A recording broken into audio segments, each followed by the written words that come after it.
Buenos días, hoy vamos a hablar sobre la inteligencia artificial y cómo la inteligencia artificial nos puede ayudar a la modelización ambiental de predicción y gestión de desastres naturales.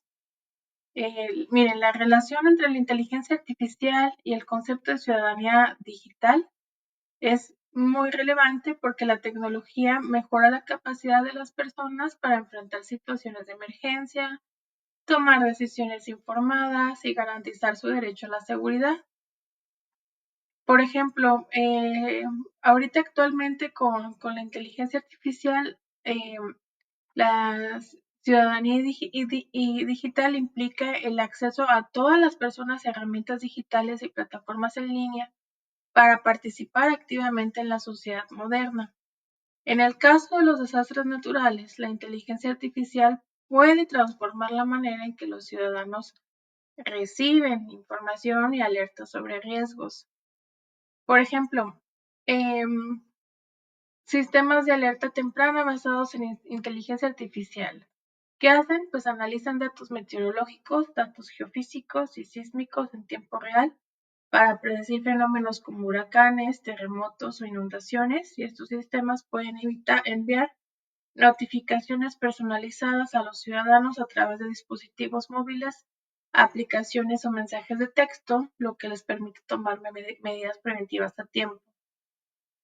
La inteligencia artificial puede ayudar a que la información sea accesible y relevante para todos, independientemente de su ubicación o nivel de conocimiento, y esto empodera a los ciudadanos a tomar decisiones informadas para protegerse y proteger sus comunidades. El caso principal que marcó este hecho fue el caso de Haití, en el huracán de Haití, porque esto generó que por primera vez con el uso de los celulares se pudiera hacer una red de voluntarios a nivel internacional que pudieran estar rastreando los mensajes. Se realizó una página de internet donde se podían recibir los SMS, que eran mensajes de texto por celular, para que llegaran a centros de cómputo que sí tenían internet y sí tenían luz, para estar recibiendo los reportes, y a su vez este centro que sí tenía la infraestructura para canalizar esos mensajes, los canalizaba a la Cruz Roja y así se pudo agilizar. Ese es el primer ejemplo en Haití de un buen manejo de la tecnología, y donde la tecnología por primera vez influyó en los derechos de la ciudadanía. En el ámbito de los desastres ambientales, el segundo ejemplo donde yo les quiero decir cómo influye la inteligencia artificial en la ciudadanía digital antes de entrar de lleno en la modelización. La inteligencia artificial facilita el aprendizaje digital en torno a la prevención de desastres naturales, ayudando a los ciudadanos a comprender mejor los riesgos y mejores prácticas para enfrentar las emergencias. Ya existen plataformas de aprendizaje en línea que son impulsadas por inteligencia artificial, que ofrecen cursos y simulaciones de cómo actuar en caso de un desastre natural, cómo prepararse para un huracán o cómo realizar un plan de evacuación. Esto contribuye al desarrollo de habilidades digitales y de resiliencia comunitaria, garantizando que las personas estén mejor preparadas para actuar rápidamente cuando ocurra un desastre. También la inteligencia artificial influye en la ciudadanía digital no solo porque implica el acceso a la información, sino también la participación activa en la toma de decisiones y la gestión del riesgo. La inteligencia artificial fomenta la participación de los ciudadanos en la gestión de desastres al proporcionarles las herramientas para reportar eventos en tiempo real y ofrecer sugerencias para mitigar riesgos. Ejemplos: existen aplicaciones basadas en inteligencia artificial que permiten a las personas informar sobre situaciones de riesgo como incendios forestales, inundaciones o deslizamientos de tierra, y esta información crowdsourced proporcionada por los ciudadanos es procesada y analizada por algoritmos de inteligencia artificial para mejorar las predicciones y las respuestas de emergencia. Además, la inteligencia artificial Puede ayudar a gestionar bases de datos de manera eficiente y coordinar respuestas de emergencia de forma más efectiva. Este tipo de participación digital refuerza la responsabilidad colectiva y permite que todos los miembros de una sociedad contribuyan a la prevención y mitigación de desastres naturales. El término crowdsourcing significa crowd, gente, sourcing, fuente. Entonces, significa que al tener ahora todo el mundo acceso a la información en tiempo real y tenemos la capacidad de generar mensajes instantáneos, podemos estar creando datos y alimentando datos todos en tiempo real, no nada más la inteligencia artificial, sino que nosotros mismos somos quienes alimentan esa base de datos. Pero cuando nosotros participamos en plataformas y lo estamos compartiendo y además nos organizamos y nos ponemos en contacto con las personas, pues se crea esta red que sea, esta colaboración que se llama crowdsourcing. El crowdsourcing se utiliza para todo. Se ha utilizado para crear leyes de igualdad de género, leyes como la constitución en Finlandia, y se ha hecho también el crowdsourcing para estar previniendo casos de mutilación genital en Tanzania. Entonces es bien importante estar conscientes de que las nuevas tecnologías pues, implican una adquisición de habilidades digitales para que podamos ejercer nuestros propios derechos. También la inteligencia artificial facilita la creación de políticas públicas que son más efectivas y que sí están basadas en la evidencia para prevenir los desastres naturales. Los gobiernos usan la inteligencia artificial para analizar grandes volúmenes de datos geoespaciales, demográficos y climáticos para identificar áreas vulnerables y predecir patrones de desastre, lo que les permite asignar recursos de manera eficiente.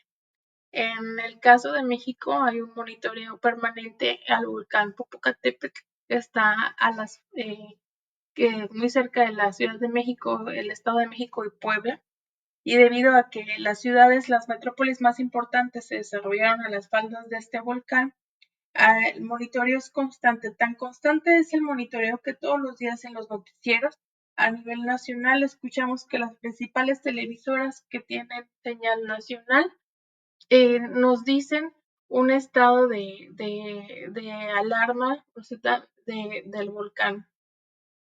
Y eso está monitoreado. Claro, aquí lo que se monitorea es la información geotécnica o geofísica que está debajo de la Tierra. Pero estos sensores están ayudando pues a que la gente pueda predecir qué va a pasar y se hacen planes de emergencia efectivos. Si nosotros no tuviéramos esta información, no podríamos hacer planes de evacuación. En muchas partes del mundo, las personas más vulnerables, como aquellas que viven en zonas rurales o en condiciones de pobreza, a menudo tienen un acceso limitado a tecnologías avanzadas.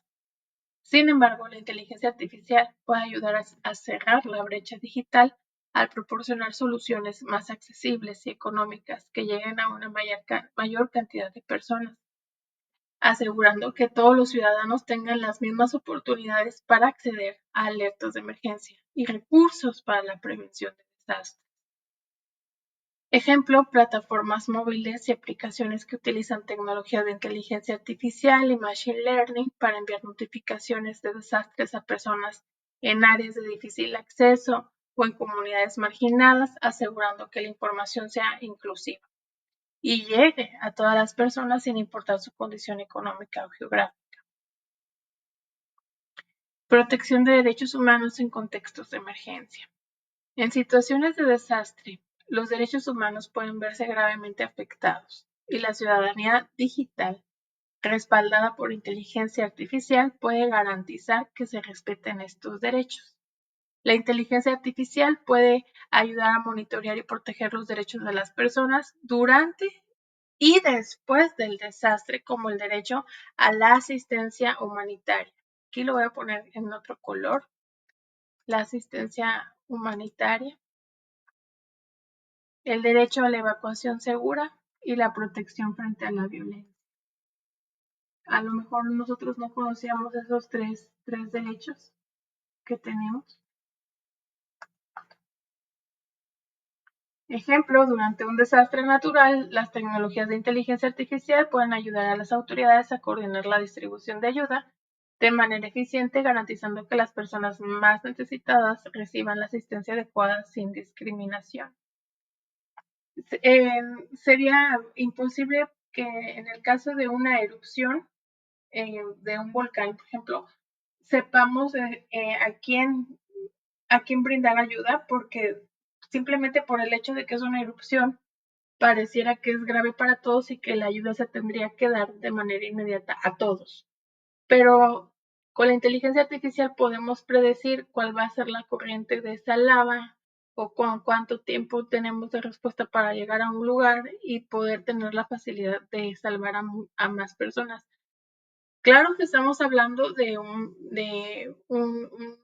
fenómeno natural que tiene un impacto masivo, que es un impacto muy grande, que no es deseable y que incluso con la inteligencia artificial representa una capacidad, bueno, un reto, un desafío para alcanzar salvar las vidas de las personas, pero para eso existe la modelización ambiental, para que nosotros podamos predecir qué va a pasar en caso de una erupción, si va a haber más gente afectada al sur de una ciudad, al norte, al este, al oeste, y entonces así empezar a crear infraestructura que ayude a proteger las zonas o a desviar la lava hacia un punto o evacuar hacia un lado, y también estar tomando en cuenta qué podría suceder en diferentes escenarios dependiendo de las condiciones de humedad, de aire, etcétera, ¿no? Y también hay que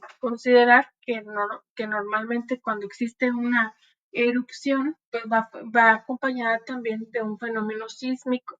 Entonces, estos fenómenos tienen correlación y tienen que analizarse de la manera correcta y se pueden evitar desastres.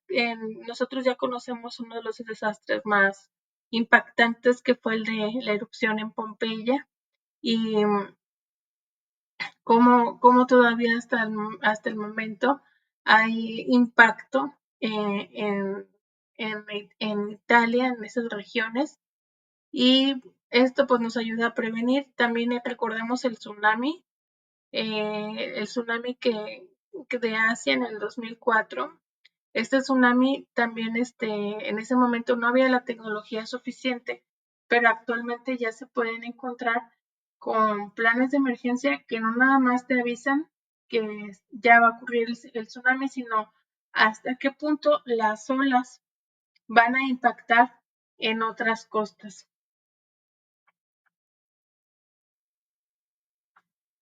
El, de como yo quería, empecé hablando sobre la ciudadanía digital, porque es muy raro que nosotros conozcamos que tenemos derechos en cuanto eh, cómo debemos ser tratados en un desastre. Aquí yo ya les había mencionado tres que les puse en color moradito, que es la asistencia humanitaria, derecho a la evacuación segura y la protección frente a la violencia. Hay un orden jurídico importante que diversos instrumentos jurídicos que nos ayudan a identificar nuestros derechos. Está el Convenio Marco de las Naciones Unidas sobre el Cambio Climático,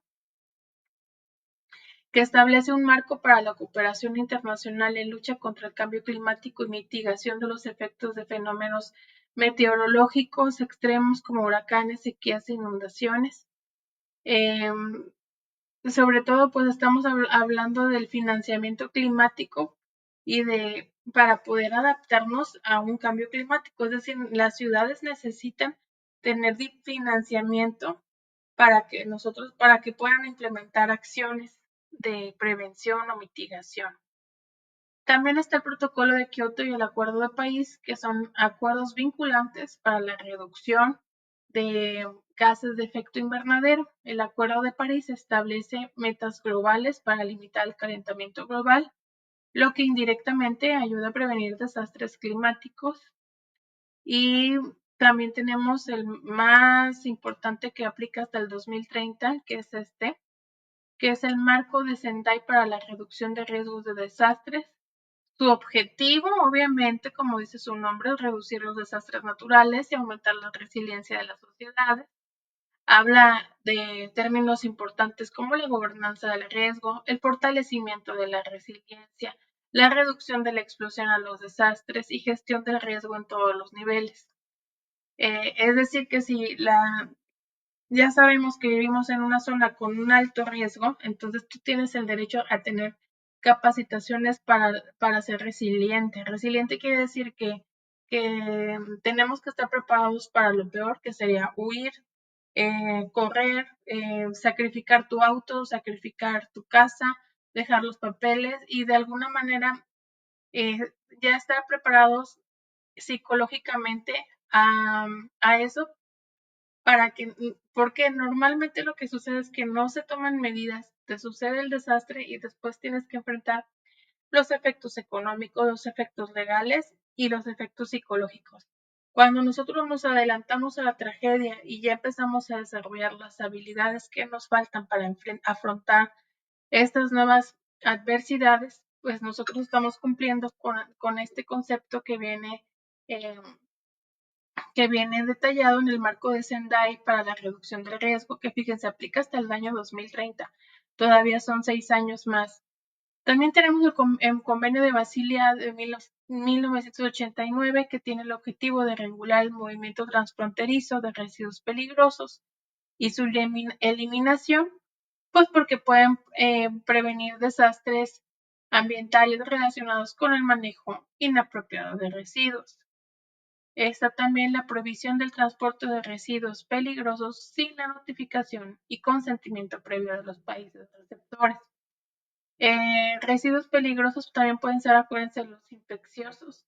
Y, y imagínense que haya un contenedor lleno de baterías y que se cae en el mar, pues o sea, estamos hablando de un daño tremendo. También la energía eléctrica, sí, estos transformadores que tienen sustancias peligrosas, en el momento de caer al suelo, pues contamina. La Convención sobre la Diversidad Biológica, que promueve la conservación de la biodiversidad, el uso sostenible de recursos biológicos y la distribución justa de los beneficios derivados del uso de recursos genéticos. En México tenemos un caso que nosotros tenemos muchos nopales o cactus y esta planta tiene muchas propiedades, incluso también dentro de estas especies de los nopales y la sábila y este tipo de plantas cactáceas, eh, tienen muchos beneficios para la piel y la empresa Pons se instaló en México hace muchos años y robaban material genético para hacer una explotación de las sustancias y crear cremas humectantes para prevenir arrugas y para champús para el cabello. Entonces, cuando nosotros no distribuimos bien esta diversidad biológica o no hacemos leyes de protección, permitimos que empresas extranjeras nos exploten y mientras nos están explotando, estamos, aparte de que se está incurriendo en una alteración al medio ambiente, estamos además afectándonos económica y socialmente. Otro ejemplo es el muro fronterizo entre México y Estados Unidos, que su simple construcción ya representaba un desastre ambiental porque eh, se trataba de hacer una extensión de construcción que daña en el desierto y sobre todo en el tránsito de los animales, porque no nada más las personas transitamos, los animales también, y había un impacto en el medio ambiente. También tenemos la directiva europea sobre gestión de los riesgos de inundación en los países miembros de la ONU, de la Unión Europea, y los componentes claves de esta directiva son cómo evaluar los riesgos, cómo hacer planes de gestión de inundaciones y medidas de protección para las comunidades vulnerables. También en México, pues estamos involucrados con el Tratado de Libre Comercio de América del Norte y el Acuerdo de Cooperación Ambiental, que promueve la cooperación en la protección del medio ambiente y la resolución de conflictos. En cuanto a la legislación nacional, también está la Ley Nacional de Protección Civil, que regula la gestión integral de riesgos y desastres a fin de lo mismo, de promover la resiliencia, reducir impactos negativos, crear planes de emergencia.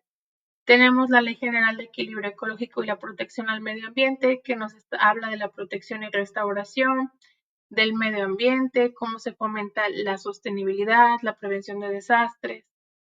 La Ley de Desastres Naturales en Argentina, que establece las bases de la gestión y coordinación de las acciones ante desastres naturales, como la Ley de Gestión Integral de Riesgos de Desastres en Colombia, que reglamenta la gestión integral de riesgos de desastres en Colombia, la regulación de las actuaciones de las autoridades y la cooperación entre diferentes niveles de gobierno en España con la Ley de Protección Civil y Atención de Emergencias. Y este me encanta porque establece pues toda esta cooperación que debe de existir. Y ahorita, bueno, pues ya nos empapamos de lo que es la ciudadanía digital, de los derechos, y ahorita vamos a entender lo de la modelación. En cuanto a los algoritmos, tenemos el Deep Learning para detección sísmica temprana en Google y la United States Geological Survey. Estos algoritmos detectan señales sísmicas a través de sensores móviles. El sistema, otra vez, como hemos mencionado, utiliza redes neuronales profundas. Acuérdense que esto significa que se está simulando el pensamiento humano. Redes neuronales profundas para identificar patrones en datos sísmicos y generar alertas tempranas. Estas señales van a permitir emitir alertas a personas en áreas cercanas a la zona sísmica, dando tiempo para evacuaciones y prevención de medidas, ¿no? Bueno, hacer medidas de prevención. La inteligencia artificial analiza los datos de acelerómetros en smartphones y redes de sensores sísmicos.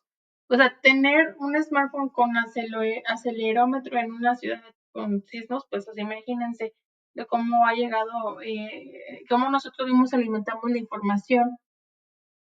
Estos acelerómetros van a identificar las ondas sísmicas y estas son detectadas por el algoritmo que predice ondas destructivas, que son las ondas S, y alertan a la población.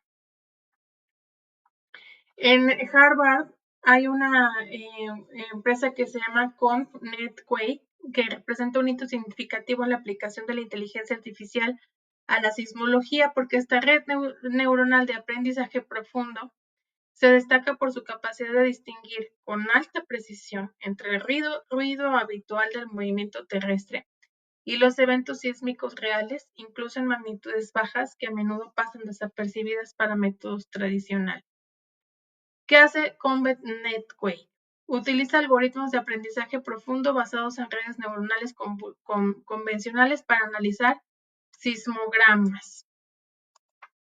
Su diseño permite identificar patrones sutiles que distinguen entre el ruido y los terremotos.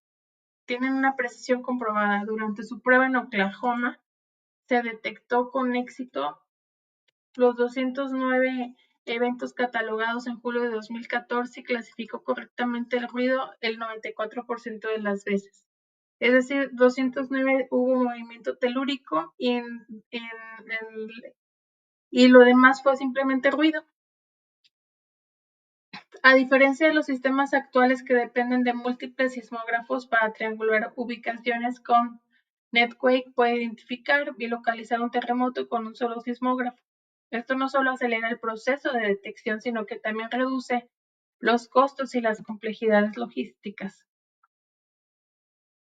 Al registrar pequeños terremotos en catálogos más completos, ComNetQuake facilita la comprensión de las causas de los movimientos sísmicos y contribuye a modelos de riesgo más detallados. Este desarrollo abre nuevas posibilidades para integrar la inteligencia artificial en estrategias de prevención y mitigación de desastres naturales. También, como les mencionaba, para los monitoreos de erupción volcánica tenemos a una compañía IBM, que es el Volcanic Eruption Prediction System. La inteligencia artificial utiliza datos históricos en tiempo real de los volcanes para prever erupciones. El sistema analiza datos de actividad sísmica, los gases emitidos y la deformación de la corteza terrestre, utilizando técnicas de aprendizaje automático. ¿Cómo trabaja el algoritmo? Utiliza redes neuronales y algoritmos de aprendizaje supervisado para analizar grandes volúmenes de datos geofísicos, meteorológicos y geoquímicos. Pronóstico de huracanes.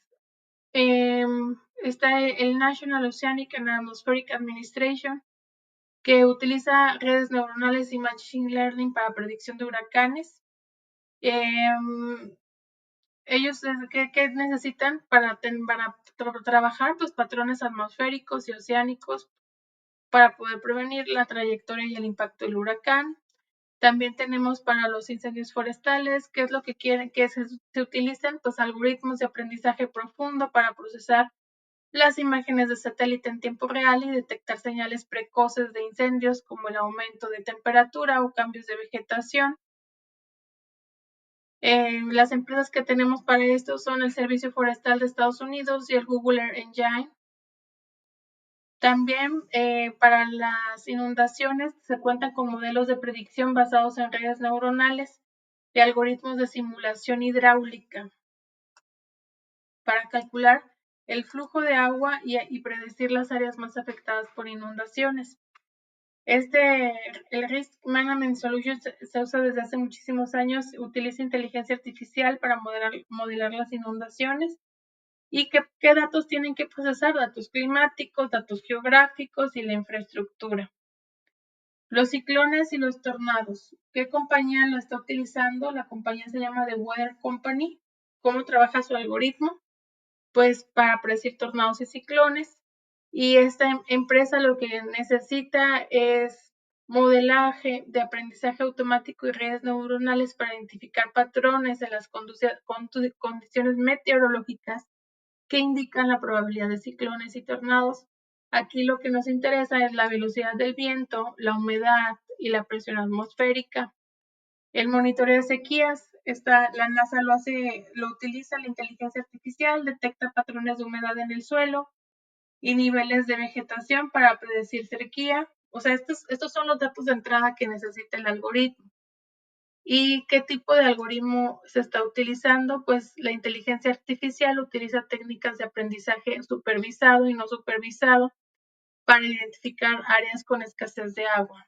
También tenemos para la propagación de enfermedades la compañía Blue Dot, que es una empresa de inteligencia artificial que utiliza el análisis de patrones de viajes nacionales, condiciones climáticas y reportes de salud pública para predecir cómo se va a dispersar una enfermedad, para identificar brotes como el Zika, ébola o el COVID-19, prediciendo su propagación antes de que se conviertan. Entonces aquí la entrada estamos viendo que necesitan analizar múltiples fuentes de noticias, informes de salud, información de vuelos y datos médicos.